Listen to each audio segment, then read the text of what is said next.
Senhoras e senhores, bom dia. Eu sou o Coronel Delvecchio, comandante do Centro de Altos Estudos da Polícia Militar do Estado de São Paulo, e hoje funcionando aqui como moderador desse painel do 16º Encontro do Fórum Brasileiro de Segurança Pública. Muito bem-vindos. Hoje nós temos a incumbência de discutir um tema que eu reputo como muito relevante para os destinos e para o futuro da segurança pública no Brasil, que é o tema de políticas públicas de segurança baseadas em evidências. Temos a satisfação de contar para essa discussão que nós faremos aqui com 3 grandes especialistas no tema, o professor Alberto Kopitsch, o professor Daniel Cerqueira e o professor Túlio Kahn. Minhas saudações aos colegas, e eu posso dizer que estou bastante ansioso por ouvi-los e por aprender com vocês, e tenho certeza que a nossa audiência também. Eu gostaria, inclusive, de aproveitar a oportunidade para dizer, como uma orientação, àquelas pessoas que eventualmente tenham perguntas a fazer para os nossos palestrantes, que elas façam que elas possam construir suas perguntas no chat, e aí o pessoal da organização vai nos repassar e, claro, faremos um filtro das perguntas, evitando perguntas repetidas e buscando contemplar da melhor maneira todas as dúvidas e todas as falas dos nossos colegas. As apresentações terão, em média, aí 15 a 20 minutos, e nós começamos com a participação do professor Alberto. Professor, bom dia, a palavra é sua, muito obrigado pela presença.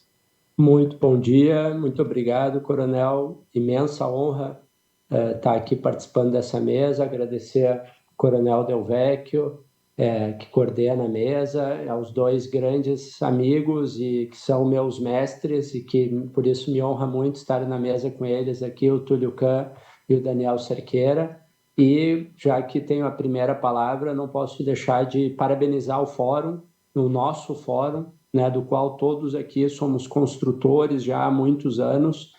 O fórum que não só é importante para a segurança pública do Brasil, como é fundamental para a democracia brasileira. E talvez por isso que seja muito atacado por determinados setores que não são né, exatamente imbuídos de uma cultura democrática, de uma visão moderna de segurança pública e baseada em evidências, né, mas sim baseada em outros fundamentos muito distantes daqueles, né, baseados da democracia. Então, parabéns ao Fórum, muito obrigado, sigam firmes todos aí nessa luta, a Samira, o Renato, toda a equipe, parabéns e um ótimo evento a todos. Bom, eu vou fazer uma apresentação aqui, vou procurar ser sintético, mas eu gostaria de passar por alguns elementos básicos, porque a nossa audiência aqui temos pessoas que podem estar tendo contato inicial com esse tema e alguns pontos mais avançados, mas eu acho que isso os dois professores, Túlio e Daniel, podem também avançar um pouco mais. Eu tenho, né, estudado um pouco esse tema da revolução das evidências, né, que nós vivemos na humanidade aí há 200, 300 anos e que vem atingindo todas as áreas de conhecimento e a questão de 50 anos de uma maneira mais forte as políticas públicas, né, tendo a saúde como uma vanguarda, né, embora também possa sofrer retrocessos, como a gente viu, inclusive, na crise da pandemia, né, um grande volume de médicos defendendo aí soluções absolutamente sem nenhuma evidência, baseadas em crenças, em ideologias, né? Então, todas as áreas, nenhuma área é perfeita, nenhuma área, né, está pronta, é um tema muito recente, o uso de evidências, né? A humanidade é muito acostumada a usar crenças para resolver problemas e essa ideia de realmente usar conhecimento científico, né, muitas vezes não agrada porque ela colide com o nosso conhecimento, seja de direita, seja de esquerda, de centro, de cima, de baixo, né? Então, estar aberto a evidências, né? Estar aberto a reconhecer que aquilo que nós defendemos pode não estar funcionando é algo muito novo e que nós temos aí que construir na segurança pública do país. Deixa eu passar aqui a minha apresentação. Então, eu queria começar só pontuando, né, 3 elementos que eu escuto muito, né, uma confusão, acho que tem sido muito falado que é segurança pública baseada em evidência, muita gente vem falando esse termo, essa expressão, mas de uma maneira, acho que ainda, né, em amadurecimento, né, não é evidência criminal produzida pela perícia científica, né, isso é importante, né, então que não é a prova pericial, não é a evidência, né, criminal que a gente está acostumado na nossa área, que também é muito importante. Inclusive pode ser, temos evidências de que determinadas evidências criminais ajudam, né, a reduzir crimes, mas não é a mesma coisa. Não é o uso de estatística, né, embora também o uso de estatística tenha evidências de que ajuda muito, né, mas não é isso, é um passo que eu diria adiante ainda, né, o uso de evidências, e também não é citar e se inspirar só em casos de sucesso, né? Medellín, Bogotá, essas experiências que são muito boas, são muito importantes, né? Mas também isso são apenas casos de sucesso, né? O grande passo que a gente tem que procurar, né, entender esse movimento é realmente um movimento internacional que é formado por policiais, por pesquisadores, de que as decisões sobre qual política pública implementar, né, seja no policiamento, seja na prevenção situacional, tem que ser baseada na melhor evidência científica disponível, né, que a gente tiver naquele momento. Acho que essa é a luta central, né, de tomadas de decisões e que isso não pode ser retórico, né? Isso tem que ser realmente baseado na melhor evidência que a gente tiver sobre o que funciona e o que não funciona. Tem um certo pragmatismo o movimento baseado em evidências, né? Ele é um pouco diferente de outras áreas da segurança pública, da criminologia brasileira, que também são muito importantes, né? Minha formação foi numa escola, por exemplo, da PUC do Rio Grande do Sul, onde o direito criminal, né, é muito forte, onde toda a criminologia penal é muito forte, crítica no caso aqui, né, mas isso é outra área de conhecimento. Nós também temos a sociologia, né, do crime, estudando as causas, né, do crime, sejam elas institucionais, sociais, o que também é muito importante. Aqui é um campo muito novo, né, que ainda pouquíssimas escolas de criminologia, eu diria assim, ou de direito penal, né, vem trabalhando, a gente tem muito a influência do direito, né, e de outras vertentes, tanto nas academias de polícia quanto nas faculdades do Brasil. Então, enquanto que em nível internacional, essa visão baseada em evidências já é o centro do conteúdo programático das academias de polícia, das faculdades, né, de criminologia. Então, a gente realmente ainda tem muito que avançar, mas a gente vem avançando muito e eu quero falar um pouco sobre isso, né? Embora tarde. Né? Esse é um movimento que começa desde os anos 60, da crise da segurança, que começa, inclusive no Brasil, a violência tem as suas origens, né? Embora a ditadura tenha apagado, né, e criado a ideia de que não existia violência, é ali que o problema, né, nasce, explode, em São Paulo e no Rio, e no mundo ocidental inteiro, nos Estados Unidos, né, é um momento de crise em todo o Ocidente, vamos dizer assim, e que em resposta a isso começam a surgir os primeiros experimentos, né, o que eu chamo de experimentos pioneiros no policiamento. Todos conhecem Kansas City, mas a gente tem o Perry Prey School na área da prevenção. Cada área vai tendo seus experimentos pioneiros.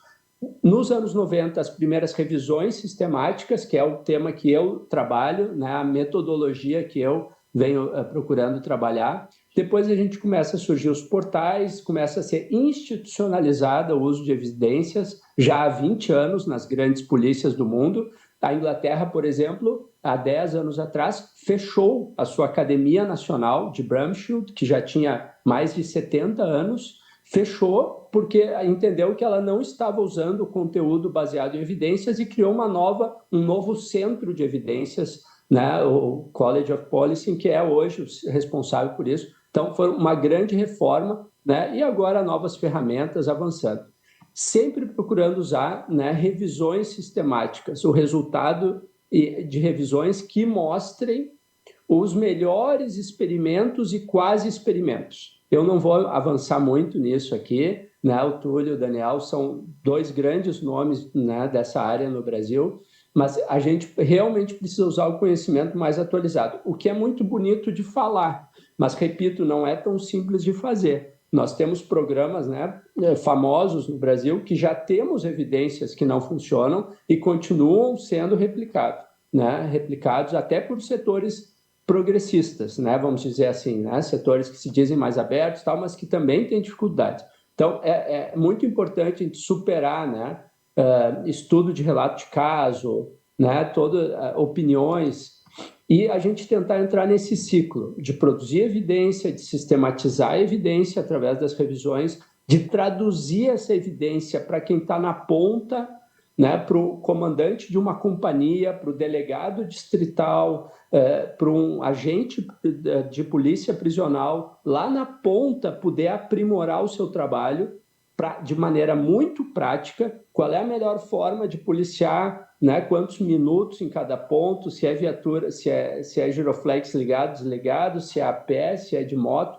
Esse conhecimento tem que ser prático, ele não é teórico, né, na segurança pública baseada em evidências. E aqui não é nenhum desmerecimento ao conhecimento teórico, mas é um outro tipo de conhecimento que a gente tem que botar em prática, né, na vida cotidiana. E que eu acho que talvez a maior diferença do conhecimento tradicional é que tem que reunir pesquisadores, profissionais da ponta e gestores. Né? Nós temos um grande fosso no Brasil, né, de setores da polícia, né? É um debate, é um embate ideológico desde a ditadura, que só se aprofundou recentemente com essa visão mais belicosa, ideológica, que surgiu, se fortaleceu no Brasil, afastando esse fosso entre quem produz pesquisa. Imaginem na medicina, né, a gente desconsiderar, por exemplo, as grandes pesquisas de vacina, de medicamentos, dizer que tudo isso não presta, quem produz isso, né, não entende nada, porque quem entende é só quem está na ponta ali fazendo, né, procedimentos. Não, a gente precisa de tudo isso junto. E o gestor, né, colocando isso em prática. A gente tem 5 grandes áreas de evidências hoje, né? A prevenção situacional e urbanismo, né? Eu considero juntos aqui o policiamento, justiça criminal e redução da reincidência. 5 grandes princípios que eu não vou, né, me avançar aqui, mas que hoje resumem o que se sabe. Temos que ser proativos, temos que ser altamente focados, temos que ser altamente integrados entre várias áreas diferentes. Precisamos fazer, né, aumentar a efetividade, aumentando a legitimidade social e tendo o princípio da precaução como norte. Na dúvida, é melhor não fazer, né? Isso é um princípio muito antigo, né, na medicina, que a gente ainda precisa aprender muito na segurança. Eu fiz esse trabalho de revisão da literatura, revisão sistemática, que não é uma revisão de literatura, que é o mais usual no Brasil, né? Alguns já devem ter visto, já apresentei até em outro encontro, revisei. É uma metodologia que eu gostaria de, né, estimular que outros colegas conheçam e apliquem nos seus trabalhos as revisões temáticas, né, para a gente superar a revisão da literatura, que acaba sendo enviesada e não completa. Então, eu revisei 13.300 estudos já feitos no Brasil, dos quais 115 eram algum tipo de avaliação de impacto, dos quais 41 atingiram aqueles patamares, né, de quase experimento, e na época ainda sem nenhum experimento no Brasil. Então, 41 estudos. É pouco, mas foi algo surpreendente, foi algo que até então a gente costumava dizer que não existiam evidências no Brasil, né? O que não é verdade. Eu acho que o Fórum superou muito a ideia de que não existiam dados no Brasil, né? O Fórum brasileiro conseguiu nos últimos 12 anos aí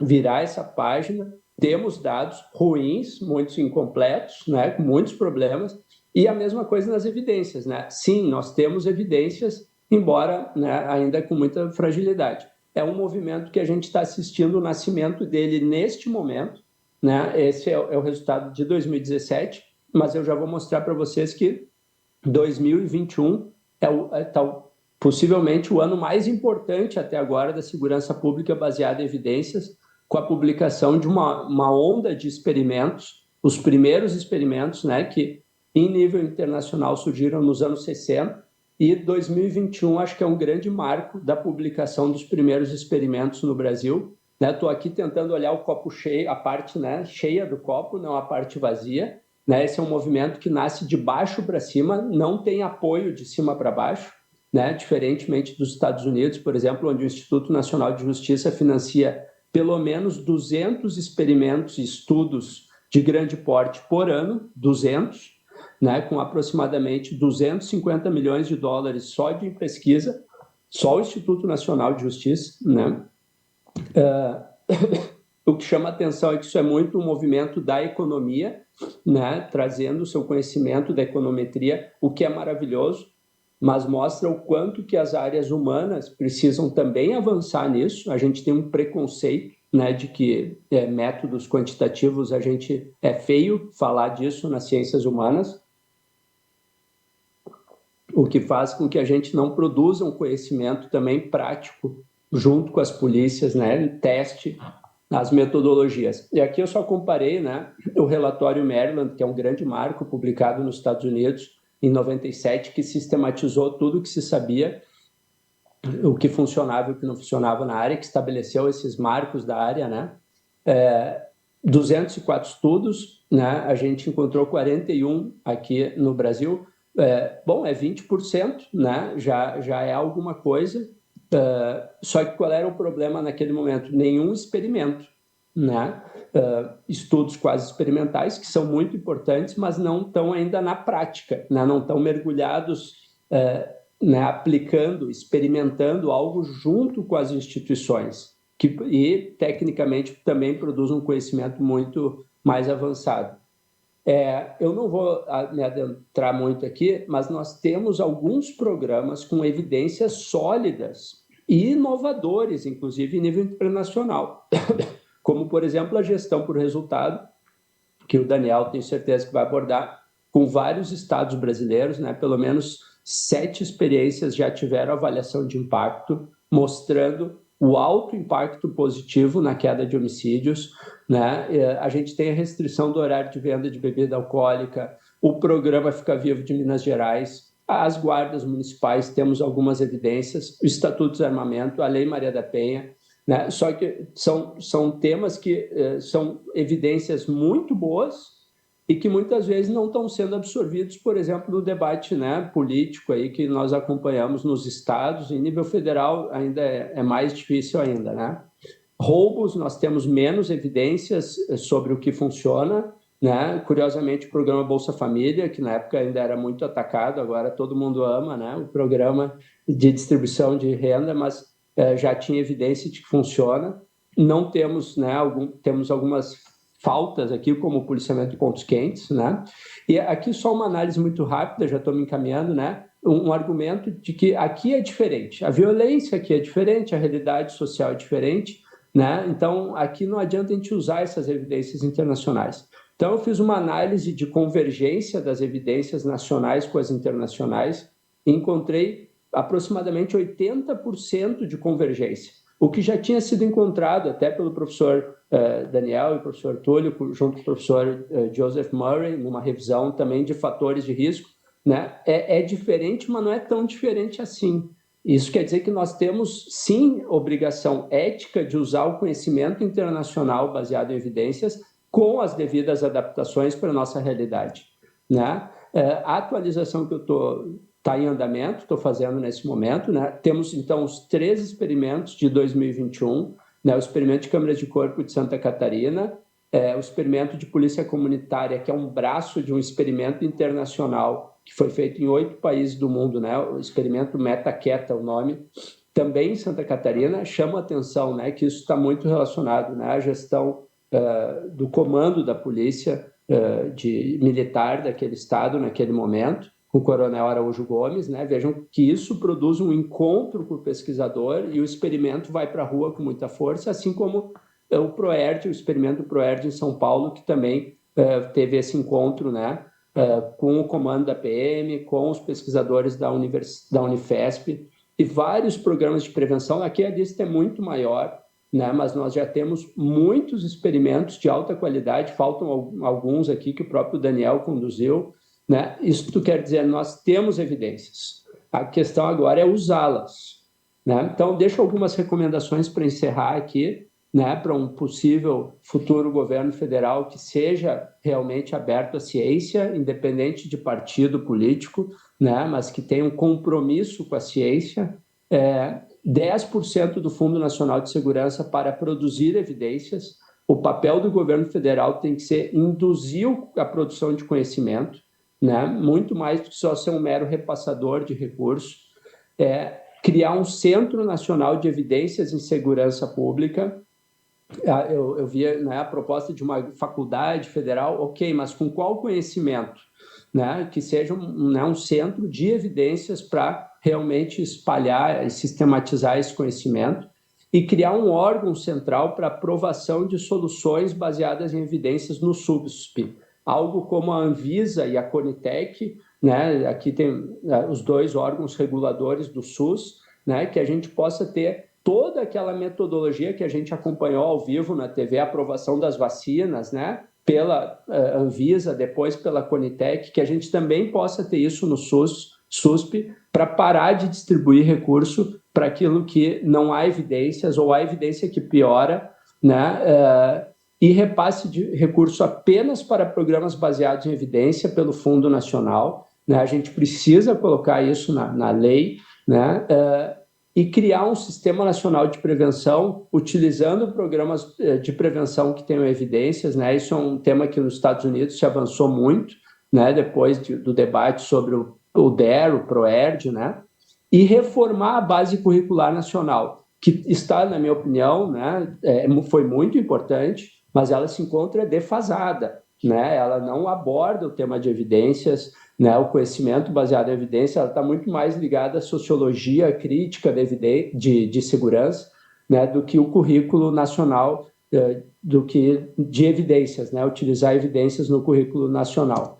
E para os estados também ter um órgão central de produção e disseminação de evidências, ter programas de prevenção baseados em evidência, reformar os currículos das academias e os municípios adotarem planos municipais baseados em evidência. Eu acredito muito no papel dos municípios, é o grande tema que eu trabalho aqui no Instituto Cidade Segura, né, ajudando as cidades porque eu acho que é no território do município, com as polícias estaduais, federais, mas é ali que a gente consegue aplicar na prática esse conjunto muito vasto, né, de evidências que a gente tem à nossa disposição. Desculpa me alongar, deixo aqui dentro de 2 meses vou estar lançando um livro, né, um manual de segurança pública baseado em evidências que vou comunicar nas redes, né, mas já aproveito aqui e convido todos para conhecerem o canal que a gente ainda está testando, Segurança e Evidências no YouTube, brincando aqui de youtuber um pouco, né, aprendendo com chacrinha, né, quem não comunica se trumbica, então a gente tem que aprender a comunicar as evidências. A gente fez só um experimento, dentro de 40 dias a gente vai começar a ter vídeos semanais aí com os melhores experimentos da história, as novidades que vão saindo, então deixo o convite para conhecerem o nosso canal e muito obrigado pela oportunidade a todos, um ótimo encontro. Um grande abraço. Perfeito, professor, muito obrigado, muito obrigado. Sua fala me deixou particularmente feliz, porque aqui em São Paulo, aqui no Centro de Altos Estudos, nós fizemos uma reformulação curricular no ano passado, pensando na questão, trazendo ao currículo já elementos das evidências, e nós estamos propondo ao nosso comando, já temos tudo mais ou menos engatilhado, para transformar o nosso centro em um centro de produção de evidências. Então, parece que estamos no caminho certo. Eu gostaria agora de reiterar para a nossa audiência que as perguntas podem ser feitas por meio do chat e abrir a palavra para o professor Daniel Cerqueira, nesse momento. Professor, a palavra é sua. Muito obrigado.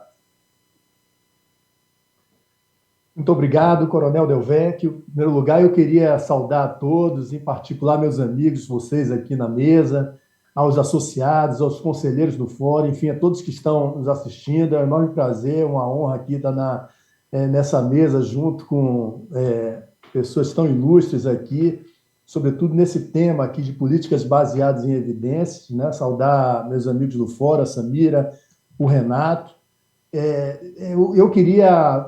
sempre muito bom ouvir o Alberto, né? Ele sempre com ideias muito claras, muito didático, né?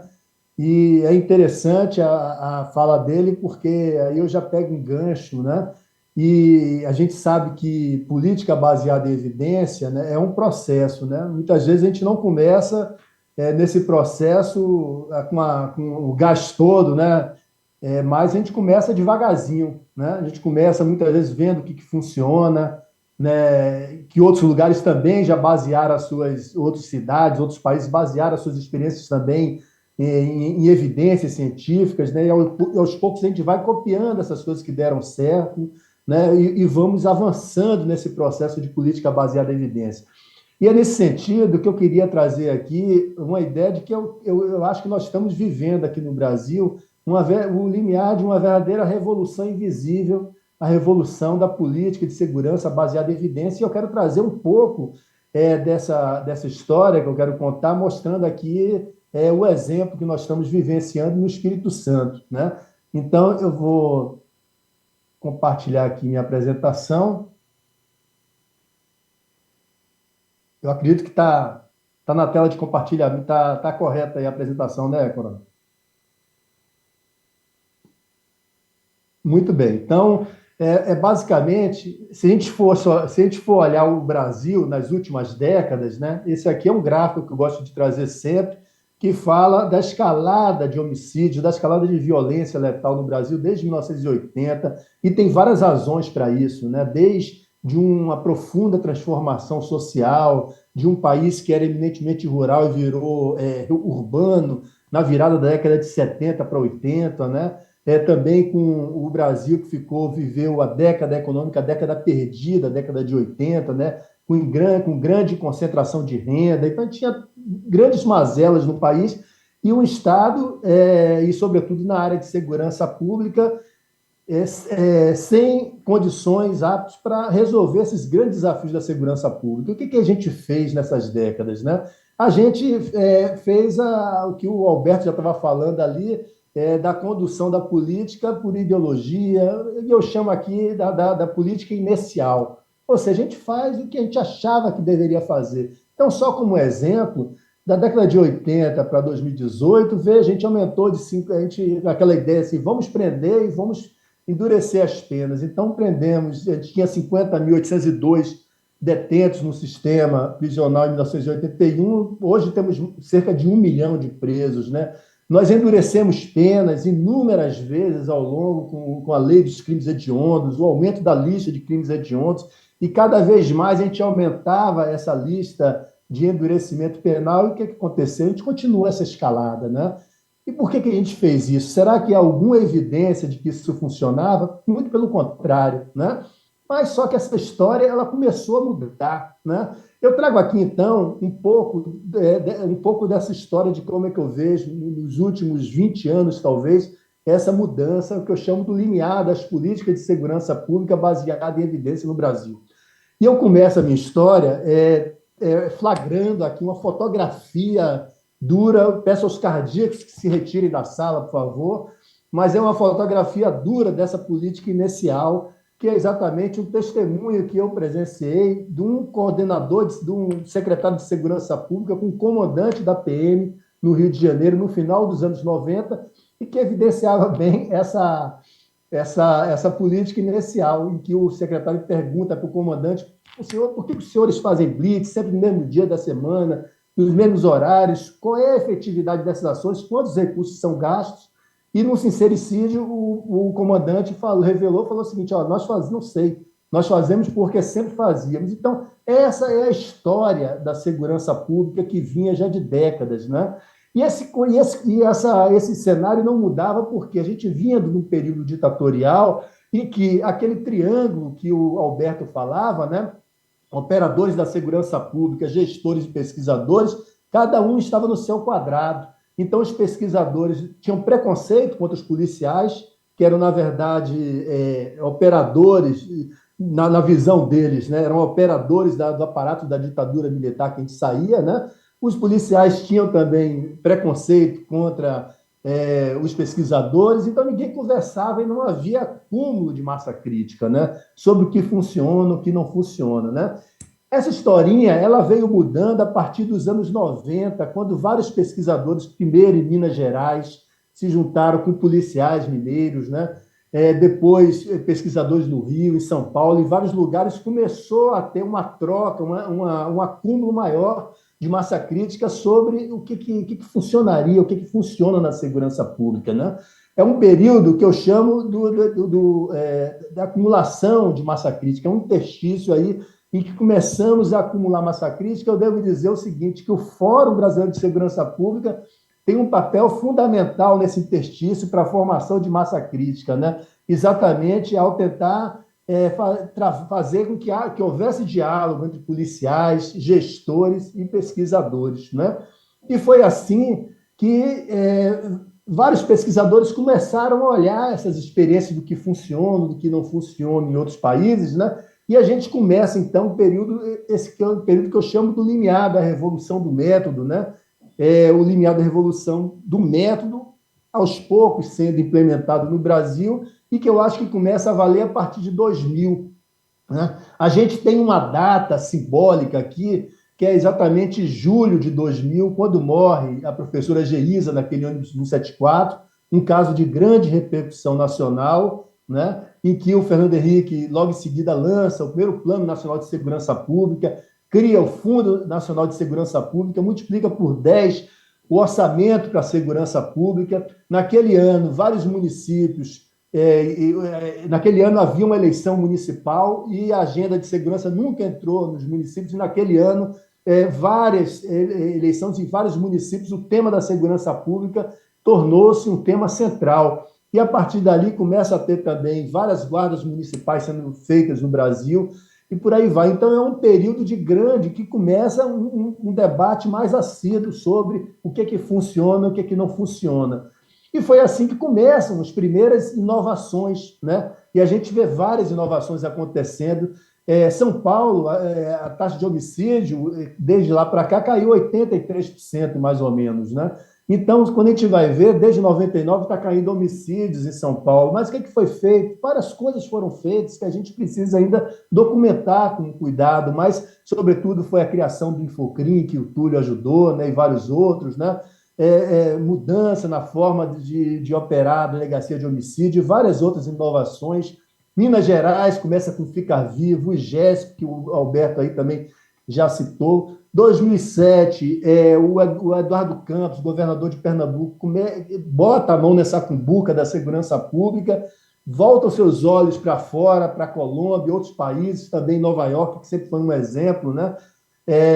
E aí nós temos o Pacto pela Vida. 2011, o governador Eduardo Coutinho, na Paraíba, faz o Paraíba Unidos pela Paz, e, ao mesmo tempo, o Renato Casagrande do Espírito Santo faz o Estado Presente, que são programas muito parecidos, e se a gente for ver o que esses programas trazem, eles trazem um conjunto de ações que eram conjuntos que foram empregados em outros países, que deram certo e que também foram parametrizados a partir de avaliações sobre o que funciona e o que não funciona. Então, eu vou trazer um pouquinho aqui essa experiência que nós estamos tendo no Espírito Santo, né?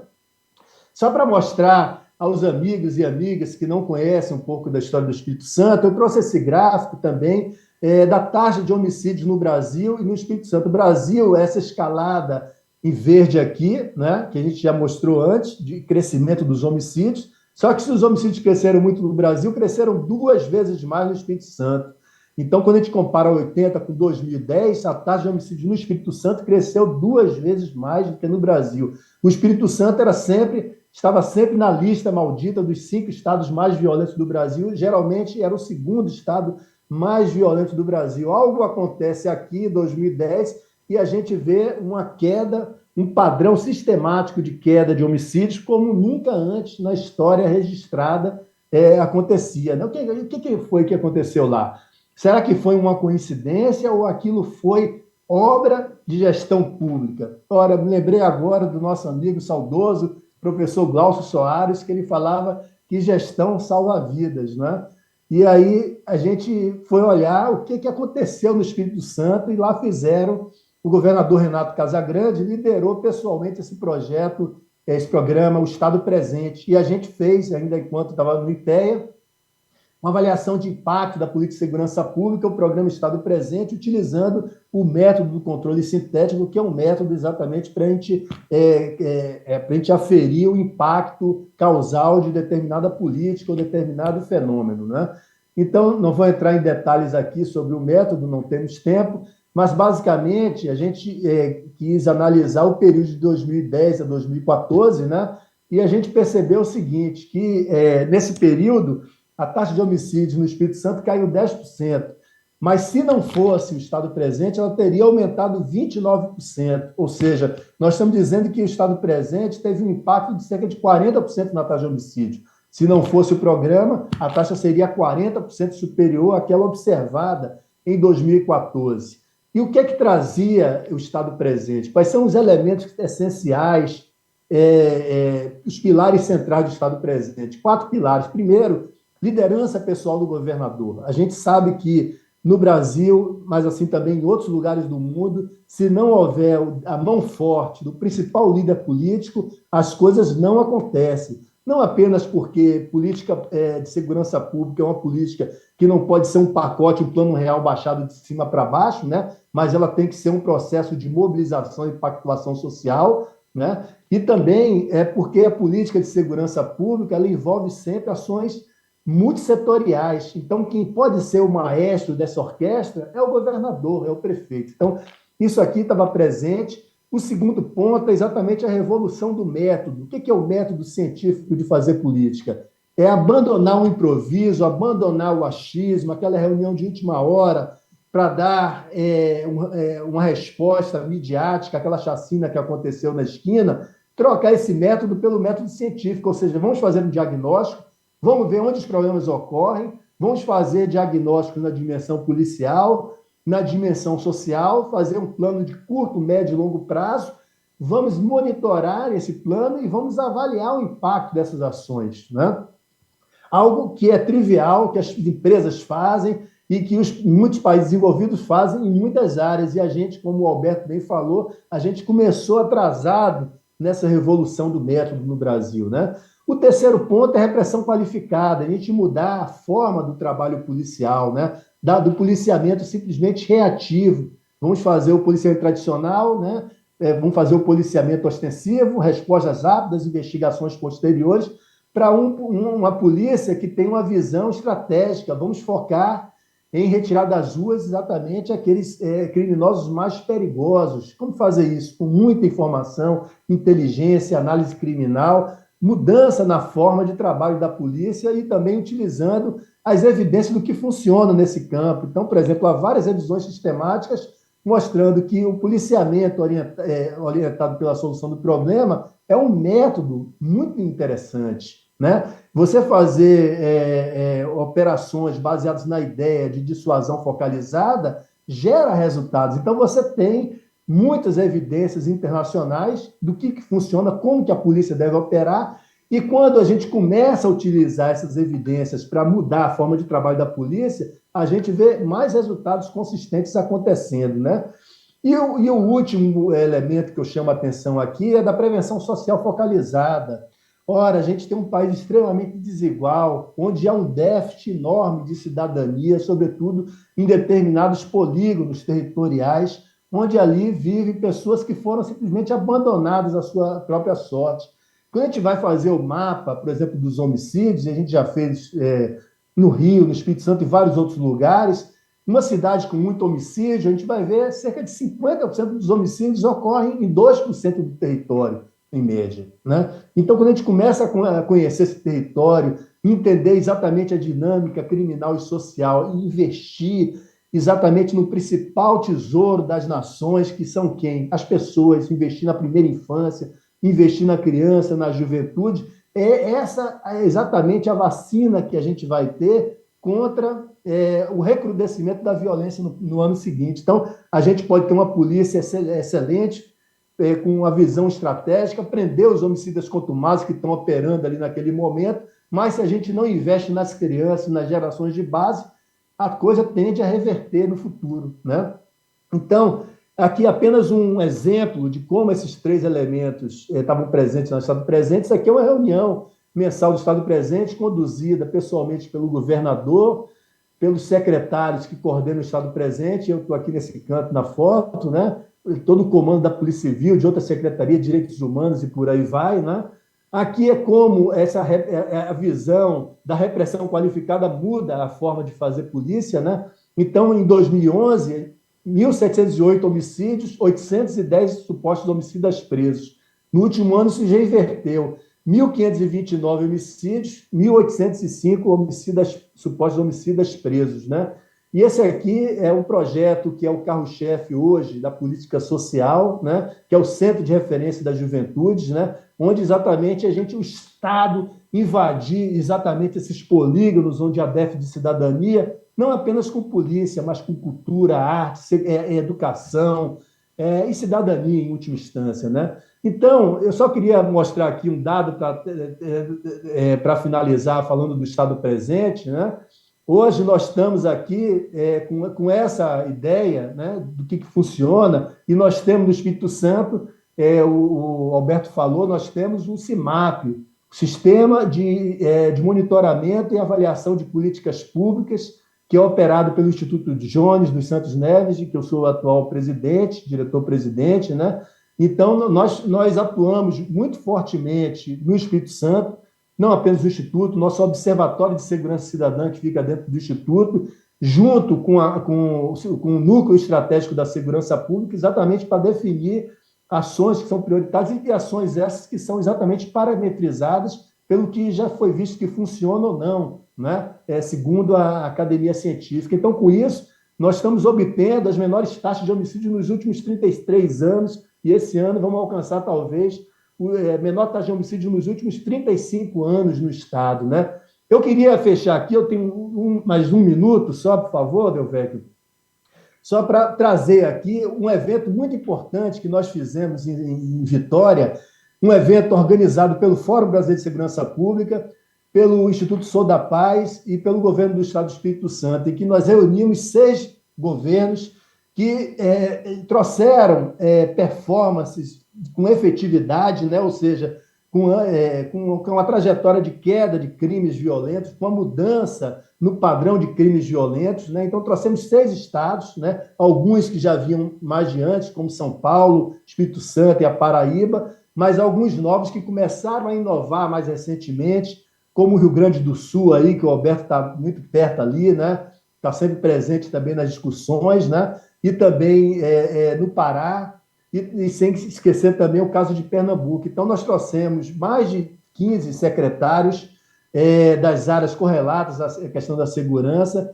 e fomos discutir fizemos a primeira oficina de trabalho sobre gestão e políticas efetivas de segurança pública no Brasil. Aqui essa foto com o governador Renato Casagrande, o Renato Sérgio de Lima, a Carol, eu, os secretários, né, de vários estados, o secretário de São Paulo aqui, o general Campos, secretário da Paraíba e vários outros aqui, né? E que a gente quis resumir nessa carta o que é que esses estados têm feito e que têm feito de comum e que, eventualmente, contribuíram para trazer resultados positivos aí, né? Então, aqui a carta de Vitória, né? Assinada aí por todo mundo, que a gente leu, e que eu não vou ler a carta toda aqui, porque já estou chegando ao final, mas eu queria só ler 8 elementos que estão presentes todas essas experiências, né? Primeiro, o compromisso pessoal do governador como principal fiador da política e líder do processo de articulação das forças sociais e estatais. 2, políticas baseadas em evidências científicas e um modelo profissional de gestão baseado em diagnóstico territorial, planejamento, monitoramento e avaliação contínua das ações com foco em resultados e a favor da diminuição de crimes e aumento da sensação de segurança, que é exatamente o que a gente chama de produção da segurança pública. Terceiro, implantação de um sistema de governança que permita identificar os problemas assim que eles surjam, além de articular e mobilizar diferentes forças, atores estatais e sociais para a solução e mitigação dos mesmos. A gente sabe em segurança que quando um problema começa a acontecer, se a gente fecha os olhos, o circo pega fogo, começa a ter muitas vezes guerras de grupos de jovens, grupos de facções, o pau começa a comer e a gente perde o controle. Então tem que ter um sistema de gestão para rapidamente identificar o problema, entender a causa do problema e articular as várias forças sociais e estatais para a solução desse problema, né? O quarto é um compromisso indelével com os direitos humanos e com o uso das forças policiais na exata proporcionalidade, legitimidade e legalidade. Então, esse negócio de tiro na cabecinha, polícia, isso a gente sabe que não funciona. O que funciona é a cidadania, direitos humanos em primeiro lugar. Quando a polícia ela funciona dessa forma, ela tende a ser mais efetiva e granjear a legitimidade.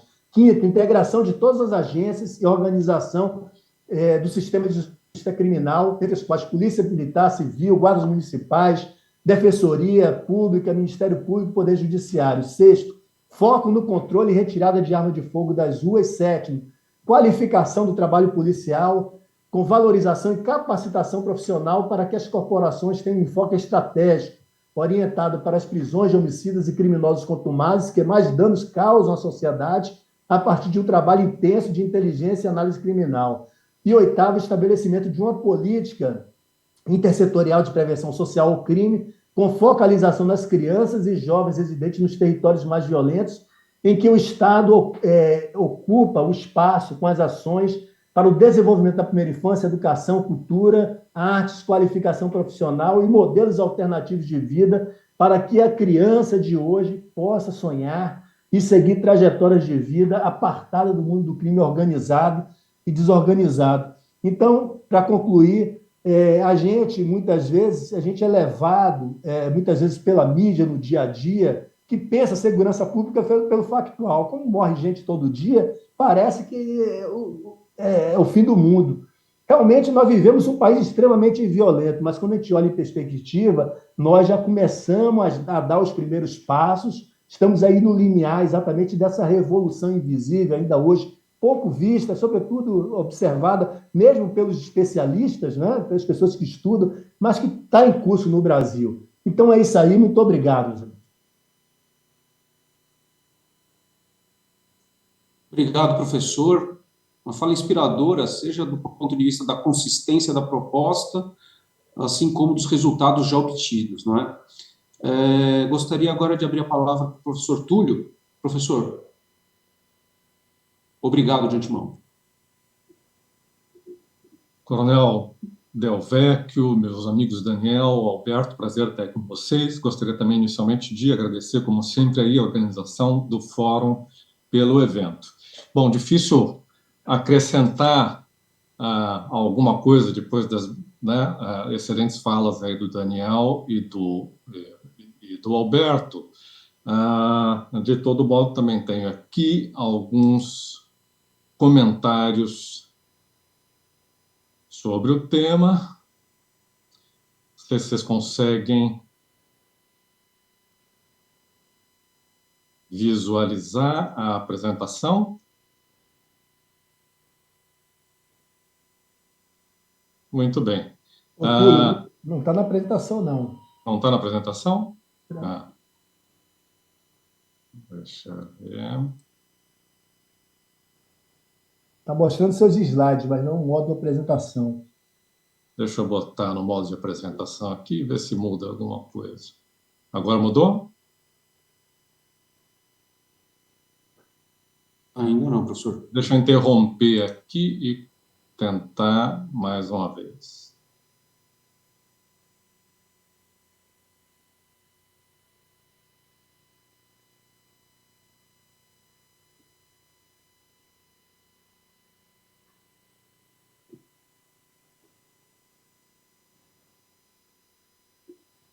E agora, sucesso? Bom, vocês conseguem ver os slides nessa forma de slides, então vamos por aí, né? Esse aqui é um gráfico curioso e é bastante conhecido, né? Vem de um site da internet chamado Correlações Espúrias. E o que ele está mostrando aqui nesse gráfico? Na linha preta, a gente tem o número de filmes em que o ator Nicolas Cage estreou algum filme naquele ano. E na linha vermelha é o número de pessoas que morreram afogadas em piscinas, né? Então, vocês veem aí, né, a correlação, o R de Pearson entre esses dois fenômenos é de 0,66, né? Quer dizer, é uma associação relativamente moderada para elevada entre os dois fenômenos. E esse é um exemplo típico daquilo que a gente chama de relação espúria, né? Quer dizer, que pode acontecer por acaso ou por alguma variável omitida, né? Quer dizer, a gente pode pensar, né, em teorias aí mirabolantes, por que essas coisas estão correlacionadas, né? Olha, vai ver que tem gente que acha que o filme do Nicolas Cage é tão ruim que elas resolvem se jogar né, nas suas piscinas, enfim. Mas o mais provável, né, é que isso seja apenas uma mera coincidência, né? No entanto, né, isso é uma evidência, né? E é uma evidência, quer dizer, traz uma correlação forte entre os fenômenos. O site é muito interessante porque ele está cheio desses exemplos. Então, ele pega o número de divórcios no estado do Maine e o consumo de margarina. Né, a correlação ainda é maior, assim por diante. Bom, então, às vezes essas coisas acontecem, né? E é importante a gente ter consciência desse fenômeno, porque ele é mais frequente do que a gente imagina, né? Se a gente sair por aí correlacionando simplesmente, né, as informações das nossas bases de dados, como faz hoje em dia as empresas, né, tem essa ideia do data science, né, que eu brinco, ele é mais data do que science, né, você acaba, né, encontrando correlações.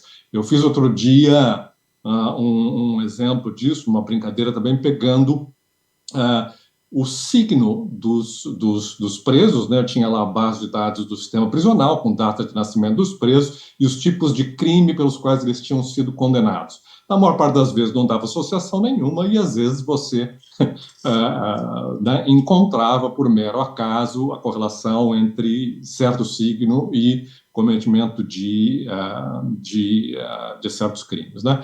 Então, às vezes é uma coisa, apenas uma mera curiosidade, e às vezes isso tem consequências graves. Eu mudei agora para o segundo slide. Mudou para vocês aí? Coronel? Estamos já no... Você está no Nicolas Cage ainda. Continua nas correlações espúrias, professor. Agora sim. Tá, bom, então vamos para o modo slide. Cuidado com as evidências, né? Quer dizer, eu sou um chato, né? Porque acho que há mais de 30 anos eu me bato por essa bandeira, né, de políticas públicas e políticas em geral, né, baseadas em evidências, mas eu gostaria de introduzir aqui uma nota crítica, né, de tomar um certo cuidado. Como eu estava dizendo, algumas vezes essas correlações espúrias são apenas anedóticas, né, e divertidas, e outras vezes elas têm consequências muito sérias, né? O caso mais conhecido, aí, talvez na história, seja da peste negra. A história conta que tem uma coincidência, né, quer dizer, onde as pessoas começam a morrer de peste, também você tem a invasão dos ratos, e os ratos também morrem. Então, qual foi a política adotada, então, na época? Vamos matar os ratos, né? Ocorre que a correlação entre ratos e peste negra era espúria, né? Quer dizer, que a verdadeira causa, aparentemente, estava nas pulgas, né, que ficavam nos ratos. Então, ao matarem os ratos, as pulgas passavam para os seres humanos e piorou ainda mais a peste negra. Então, a gente está falando de um exemplo aí da medicina, né, da época, que deve ter sido responsável por alguns milhões de mortes no mundo por conta de uma correlação espúria. Então, isso que a gente chama de correlação bivariada, né, entre dois eventos, quer dizer, elas são evidências, né, mas elas podem ser enganosas, como eu digo, né, por conta de acaso, ou de variáveis omitidas e tal. E se você pegar lá a nossa escala de Maryland, né, está ali no nível mais baixo de robustez, né, são os estudos tipo 1 ou 2, não me lembro, eu tenho aí a escala, essa daqui, né? Nível 1, pesquisas que indicam a existência de uma correlação entre um programa e uma medida de crime em algum ponto no tempo, sem a possibilidade de estabelecer efetiva relação causal. Essa tabelinha que eu peguei da excelente tese do Alberto, e isso, né? Boa parte dos trabalhos nossos em criminologia estão ainda nesse nível 1, né? E boa parte dos trabalhos que eu tive a oportunidade, inclusive, de fazer nos meus 30 anos de carreira. É muito difícil um criminólogo aqui no Brasil ter tido essa oportunidade, né, de participar de um experimento controlado, né, algo de nível 5, de nível 4, que seja, né? O Alberto mostrou bem aí, boa parte dos nossos das nossas pesquisas aqui tem um nível de robustez intermediária, aí de nível 3, né? E a literatura em geral, né, daqueles 13 mil artigos versando sobre homicídios no Brasil, está ainda nesse nível mais básico de correlações, né? Então, por isso que eu me bato um pouco, né? Mais do que baseado em evidências, né, eu propugno sempre por políticas públicas baseadas em ciência, que é algo muito mais complexo, né? Entre outras coisas, né, a ciência ela é reprodutível, né, enfim, e ela é baseada em hipóteses, né, em hipóteses a priori, né? É lógico que o método indutivo é um dos métodos válidos, né, de pesquisa científica, o indutivo, e boa parte das nossas ciências experimentais, né, são indutivas.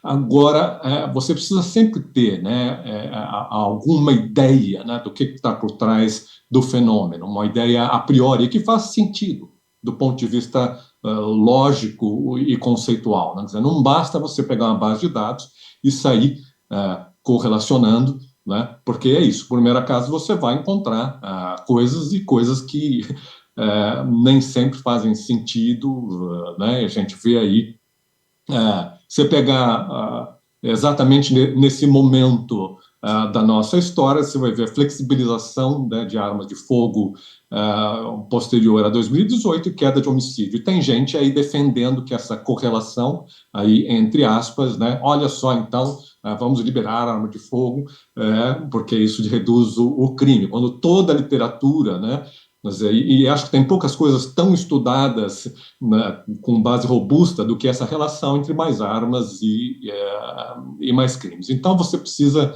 eu peguei essa citação, né, na ciência como na vida só se acha que se procura, quer dizer, você precisa ter realmente essas hipóteses, né, a priori guiando as pesquisas. Então, voltando ali à escala de Merriman, então a gente sabe que o padrão ouro de pesquisa é o experimento controlado randomizado, e que é muito difícil, né, a gente fazer em ciências humanas, seja por questões éticas e porque a gente não tem um laboratório, né, a gente não pode simplesmente fazer essas simulações, né, que um cientista de ciências físicas, químicas e biológicas tem. Quer dizer, todo mundo está familiarizado, acho que agora com as vacinas, pelo menos, em toda essa discussão do Covid, um pouco como se faz, né, esse tipo de pesquisa. Então, você escolhe ao acaso, né, um grupo, que é um grupo, e você vai dividir né, essa sua amostra, né, num grupo de controle e num grupo experimental, né? O grupo experimental você vai aplicar a sua intervenção. No grupo experimental é o grupo placebo, que você não aplica a sua intervenção, e você compara, né, antes e depois qual foi o resultado, tanto no grupo experimental quanto no grupo controle. Então, é essa aleatoriedade da escolha inicial que garante que os resultados são confiáveis, né? Porque você elimina, né, aí uma série de possíveis vieses. Então, eu acho que o nosso trabalho, né, de tentar imitar as ciências da natureza é tentar encontrar esse grupo de controle ideal, né, com o nosso grupo de intervenção. É o que a gente chama de contrafactual, né? Conseguir o nosso contrafactual que seja mais ou menos similar, né, ao nosso grupo de tratamento, para tentar derivar as nossas conclusões daí. Então,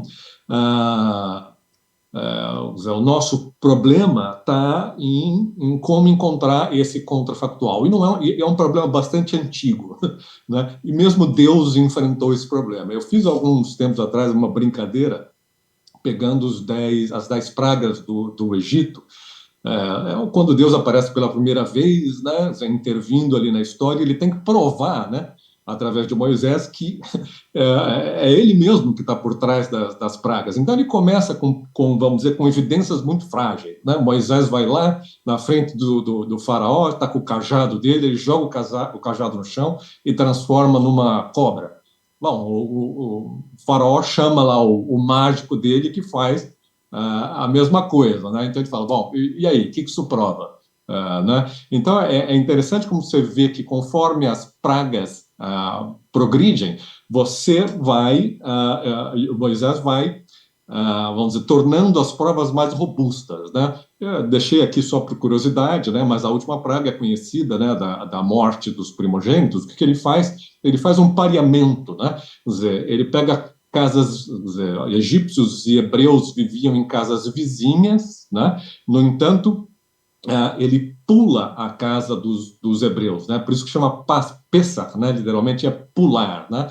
Então essa é a prova final, é um experimento com 10 provas consecutivas, né? Levando ao mesmo resultado, para provar a sua existência. Então a gente brinca dizendo, em Deus eu confio, todos os demais tragam dados. Mas, às vezes, né, nem em Deus as pessoas confiavam naquela época, e ele mesmo tinha que provar através de métodos de design científico, né, que era ele mesmo que estava ali por trás daqueles fenômenos. Então, Indo um pouco agora para a questão das dificuldades, aí os que me antecederam já mencionaram algumas, né? A gente não tem recursos para pesquisa, muito boa ideia aí do Alberto de separar, né, uma parte do recurso do fundo para isso. Dados melhoraram, mas ainda tem um problema de acesso, de transparência, de qualidade, né? Esse problema de cultura da avaliação da administração pública, né? Quer dizer, é isso, as áreas da saúde, né? Com o DataSUS, que já tem muitos anos, e eles têm essa tradição epidemiológica, né, na área de saúde. A área da educação já tem isso muitos anos antes da área da segurança pública. Então, você vê, a educação tem lá o INEP, faz todas as pesquisas com os alunos, com os professores, as escolas, o SUS, né, também, e a gente ainda aí mal consegue ter aí acesso aos dados dos BOs dos estados.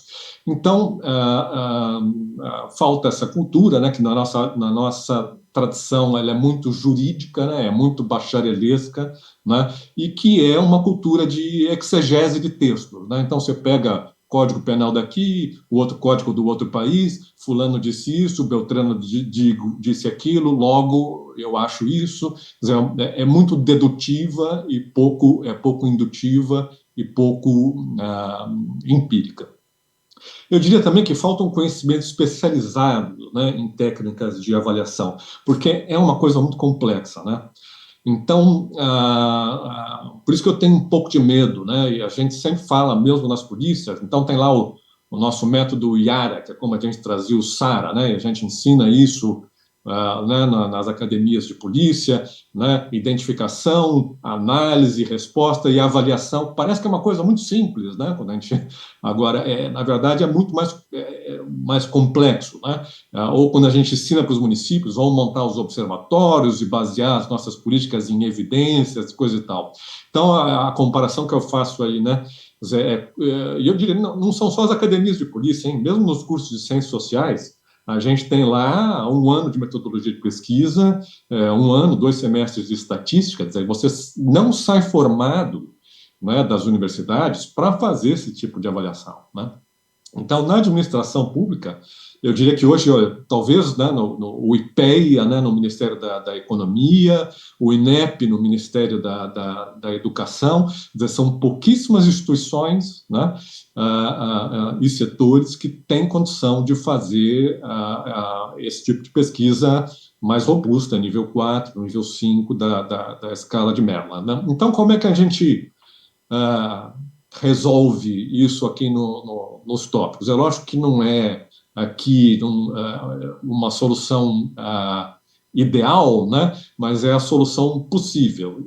Então fica aí uma dica, né? Um pouco da minha experiência lá, por exemplo, da CAP nos 8 anos, ou no Ministério da Justiça. Quer dizer, uma coisa é aproveitar os experimentos naturais, né?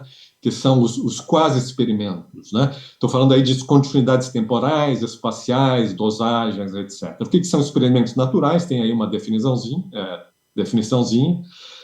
Experimentos naturais ocorrem quando algum evento exógeno, como, por exemplo, uma mudança de política do governo, muda o ambiente, né, no qual indivíduos, famílias, instituições ou municípios operam. Então, por exemplo, agora a pandemia do Covid. Acho que não teve um criminólogo no mundo que não fez um estudo aproveitando esse experimento natural, né?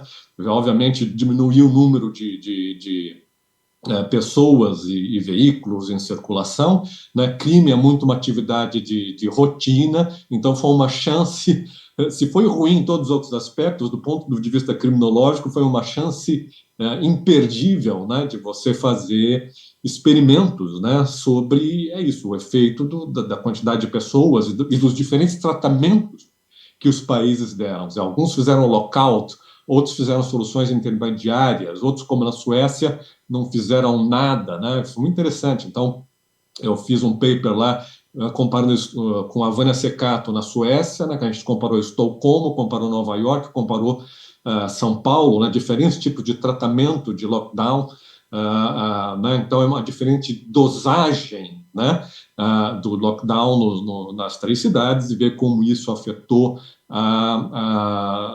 né, os índices criminais, que caíram praticamente em todo o mundo, né? É lógico que esses experimentos naturais são eventos bastante raros e tem problema de distribuição não aleatória, né, em muitos casos. Em todo caso, é isso. Quer dizer, diversas vezes aqui no Brasil a gente tem a chance e não aproveita. Então, temos que aproveitar, né? Introdução de uma nova legislação. Quer dizer, o caso do Estatuto do Desarmamento, da introdução da lei seca. Esse é um exemplo típico, né, de quebra que a gente pode fazer de série temporal e tentar um experimento do tipo antes e depois. Então, por exemplo, a gente vai ter agora nas eleições, pela primeira vez, a gente conseguiu aí, Sou da Paz e Igarapé juntos, proibindo o porte de arma nos dias das eleições, né? Quer dizer, vamos aproveitar, né? Vamos comparar como é que foi na eleição presidencial, por exemplo, passada, né? Os resultados, a gente vai ter menos homicídios nesses dias, quer dizer, né? Vou rapidamente pegar aqui, eu trouxe um exemplo desse tipo de pesquisa. Essa aqui era a nossa série de armas apreendidas pelas polícias em São Paulo. Você pode ver essa linha aí na vertical, é dezembro de 2003, que foi quando o Estatuto do Desarmamento foi promulgado. A linha verde é a previsão, né, de quanto seriam as armas apreendidas aí nos anos seguintes, em 2004, e a linha azul são as armas apreendidas, é o nosso dado observado, né? Então, é o tipo de caso de antes e depois, você compara o observado com o previsto. Então, você tem procedimentos estatísticos. Aqui eu estou usando uma análise de série temporal, foi um modelo ARIMA e um outro modelo de suavização exponencial. A gente tem como fazer esse contrafactual, né? Porque crime é muito estável, né, no tempo, e bastante previsível, às vezes. Então, alguns pontos à frente, pelo menos, a gente sabia qual era a tendência, né, provável da nossa série de apreensão de armas. Então, quer dizer, obviamente aqui, quer dizer, é muito provável, né, que essa diferença aí entre o observado e o previsto se deveu ao Estatuto. É óbvio que a gente não tem aí o grupo de controle, né, porque o Estatuto foi uma legislação nacional, não temos outros estados ou municípios para comparar, não é uma pesquisa ideal, mas é uma pesquisa possível, né? Então, aqui as mesmas